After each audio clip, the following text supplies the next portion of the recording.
Achieving self-rule in Uganda was a cloak and dagger affair, with the elites of the Uganda National Congress Party negotiating for independence with decorum.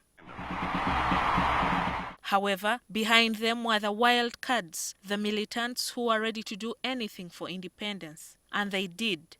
Some, like Paulo Muanga, intercepted government information and thoroughly distorted it before releasing it to the public.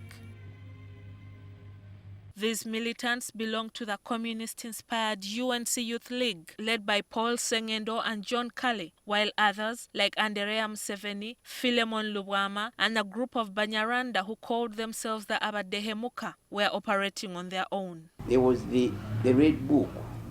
That Red Book of Chairman Mao had nothing but a fight for your freedom. You must crush colonialism. There's nothing good in the colonialism, you see. So it was good to read as a young man. By 1953, when the late Kabaka, Sir Edward Mutesa II, rejected the East African Political Federation, Ugandans were politically conscious. So high were the tensions then that after a week of futile negotiations with the governor, Sir Andrew Cohen, Mutesa was determined to shoot him. All the way from Mengo to Entebbe, State House, Paul Kagame was appealing to the Kabaka to give him the gun so that he does not shoot the governor.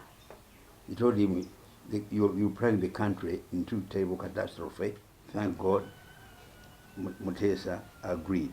Newspapers like Emambie Saze, Uganda Post, and Uganda Express openly called for a boycott of the Queen's visit in 1954. At the time, Governor Cohen was the most hated British official. By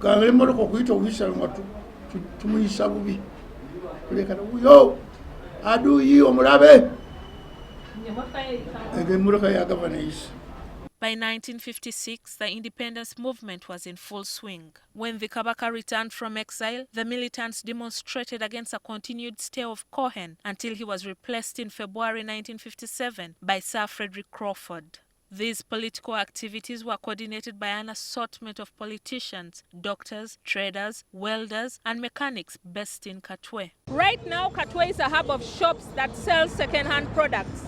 But in the 1950s, this was the center of the Independence Now movement.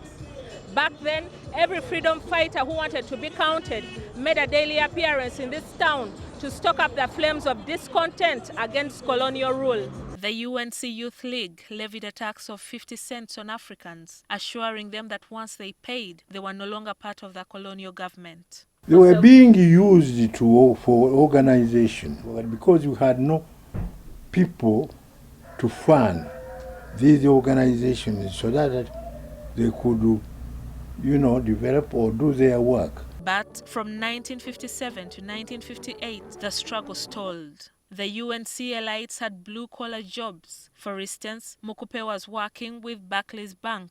The anti-Europeans accused them of selling out.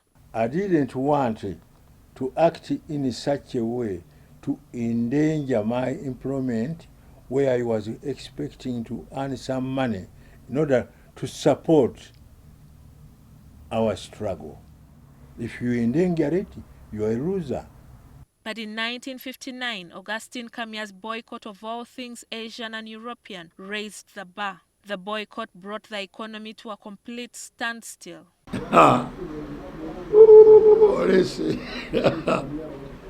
Netutambula Buganda yonna soloti wa yonna bonna watu bakatemugula amaduuka ag'abaki olwokubanga twali tutamiddwa abazungu. There was a bar owned by a man called Mubiru. Now he defied the boycott and he continued selling beer. Now the boycott people went at night in a car with a gun. So they just shot, and a man called him Weusa, I remember that name, Weusa, was shot dead.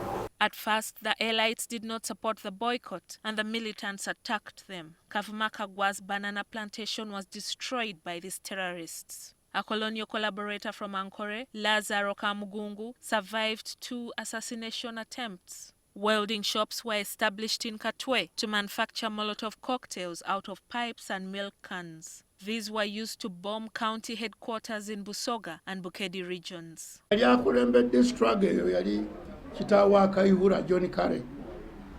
Twagendanga neyo n'atuyigiriza okuba bomu zino eza petrol bomu biki byonna. Yatutendeka nnyo eyo ekitiko. Zaakolako.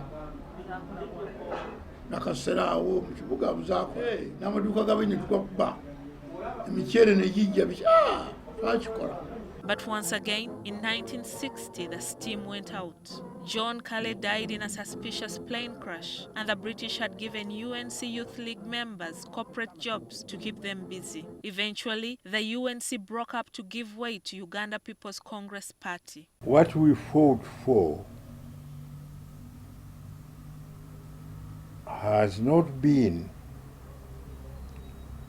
enjoyed by the people because it was captured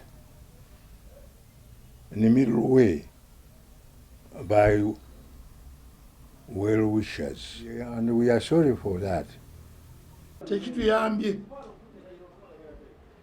kubanga tuli mu ntalo kasooka tugira ki twefuga. Since independence and since in Buganda, the restoration of the Buganda Kingdom, the people have built schools, universities, hospitals. After independence, these militants quit politics for many years. Mukupe remained with Barclays Bank until 1991, while Kagwa joined East African Airways. Luzinda was imprisoned in 1966 after the Uganda Army's attack on the Kabaka's palace. His brother, Muhammad Sebaduka, shot President Apollo Milton Obote in the mouth in an assassination attempt at Lugogo Indoor Stadium on 19 December 1969 during the UPC Delegates Conference. Then, in 1980, after repairing the Land Rover of Yoweri Museveni, who was the defense minister at the time, Luzinda supported the Liberation War. He has been greatly rewarded for his efforts in that war. GILLIAN NANTUME, NTV.